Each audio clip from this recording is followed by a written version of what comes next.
नमस्कार, श्री स्वामी समर्थ. मी पल्लवी आपल्या स्वामी कृपा चॅनेलमध्ये आपल्या सर्वांचं खूप खूप स्वागत करते. बघा, 30 मार्चला आलेले आहे गुढीपाडवा आणि या दिवशी महिलांनी घरी काय उपाय करायचे, काय तोडगे करायचे आणि मेन म्हणजे कडुलिंबाचा पालाचा उपयोग या दिवशी आपल्या घरात कसा करायचा, की जेणेकरून आपल्या ही घरात धनधान्याची बरकत होईल, त्यामध्ये वाढ होईल आणि आपली जी काही म्हणजे लक्ष्मी घरात आहे ती स्थिर होईल. आणि त्यासाठी आपल्याला हे उपाय तोडगे करायचे आहेत आणि खरंच या दिवशी दानाला सुद्धा खूप महत्त्व आहे. तर बघा, व्हिडिओ नक्की कंटिन्यू करा, की जेणेकरून तुम्हाला जे काही माहिती मी तुम्हाला पुढे जाऊन सांगणार आहे ते तुम्हाला व्यवस्थित समजेल. बघा, या दिवशी आपल्याला सकाळी लवकर उठायचं आहे. त्याच्यानंतर ना आपल्याला अंघोळीच्या पाण्यात ही हळद टाकूनच आपल्याला अंघोळ करायची आहे, कारण हळदीचं खूप सारं गुणधर्म म्हणजेच खूप सारे फायदे आहेत हळदीचे. आणि जेव्हा आपण अंघोळीच्या पाण्यात हळद टाकून अंघोळ करतो तर तेव्हा आपल्या पत्रिकेतील शुक्र सुद्धा मजबूत होत असतं असं म्हणतात.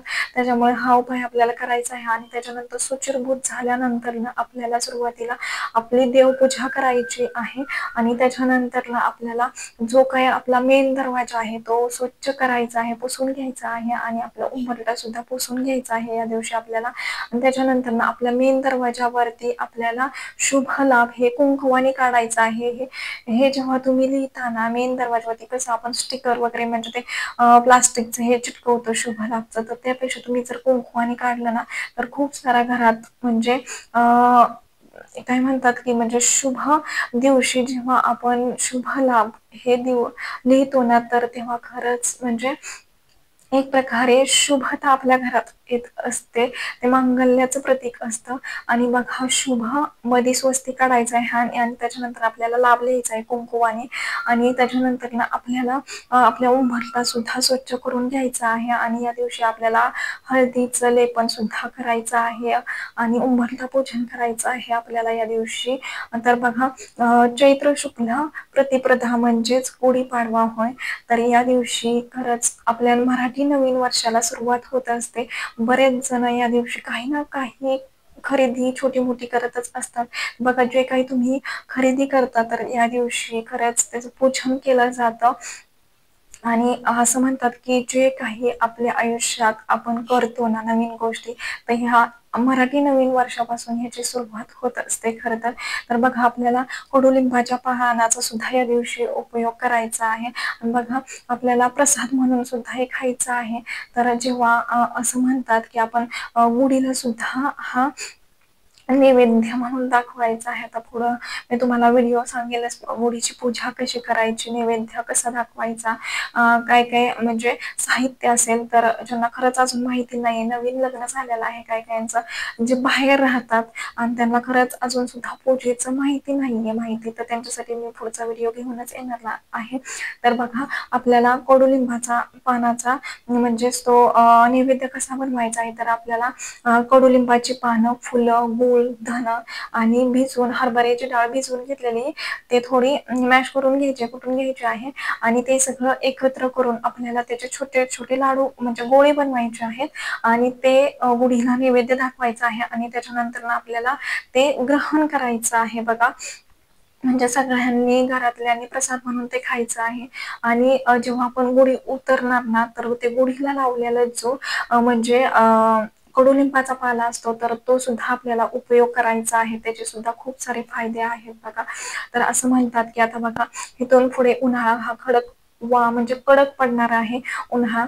त्याच्यामुळे आपल्याला जेव्हा आपण गुढीपाडव्याच्या दिवशी कडुलिंबाचा पाला किंवा ते गोळे आपण खातो ना, तर आपल्यातली उष्णता हे असं म्हणतात की आपल्याला उन्हाळा चाचत नाही. त्याच्यामुळे या दिवशी आपल्याला लहान मुलं असो त्यांना सुद्धा थोडं का होईना तो रस दिला ना तरी सुद्धा त्यांना सुद्धा म्हणजे उन्हाळा बाधणार नाही. तर हे आपल्याला उपाय करायचे आहेत. त्याच्यानंतर ना आपल्याला गुढी बघा, गुढी ही मांगल्याचं प्रतीक असतं, शुभतेचं प्रतीक आहे, ते शौर्याचं प्रतीक आहे. त्याच्यामुळे आपल्याला गुढीला जे आपण कडुलिंबाचा पाला चढवलेला असतो तर बघा, त्यामध्ये जेव्हा दिवसभर आपण त्या गुढीला जे काही वस्तू लावतो म्हणजेच ते तांब्या तर ते मांगल्याचं प्रतीक म्हणतो.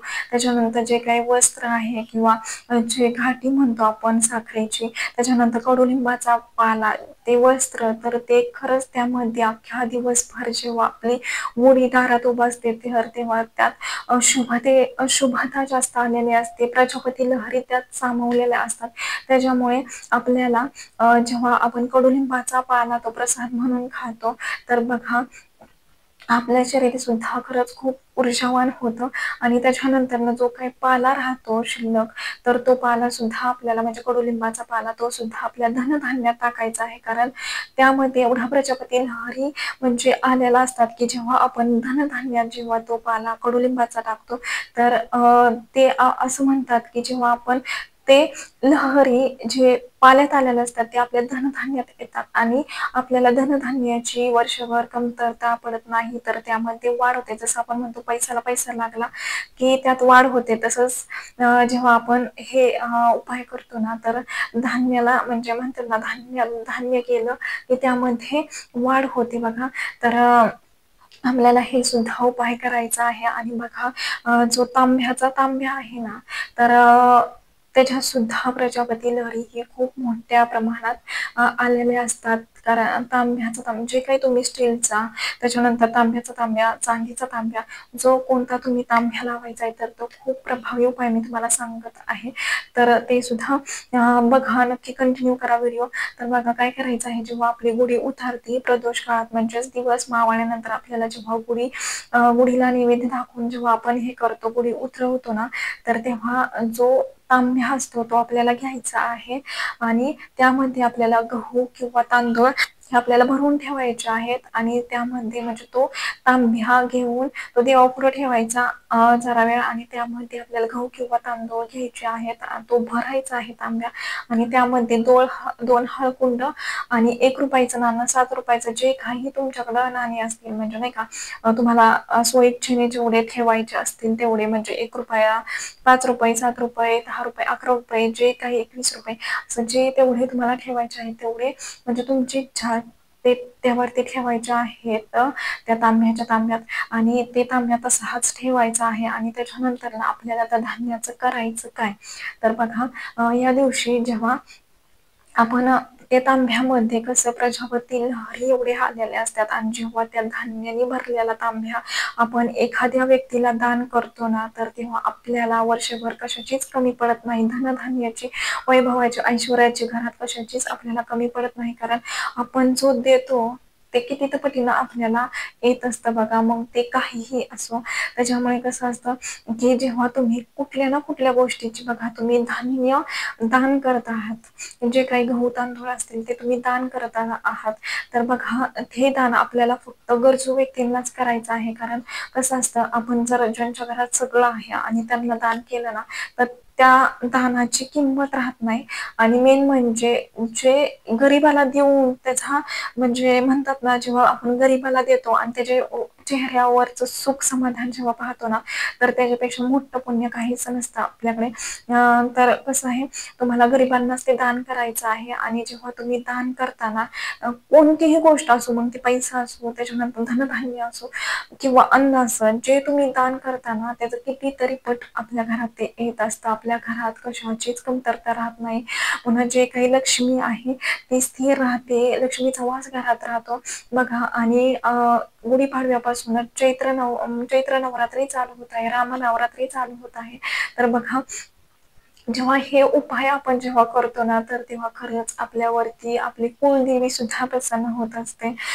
तर त्याच्यामुळे तो तर व्हिडिओ मी तुम्हाला घेऊनच येणार आहे की आपल्याला कुलदेवीची काय सेवा करायची आहे. बघा या दिवशी गुढीपाडव्याच्या दिवशी मेन म्हणजे आपल्याला घरात शांतता ठेवायची आहे.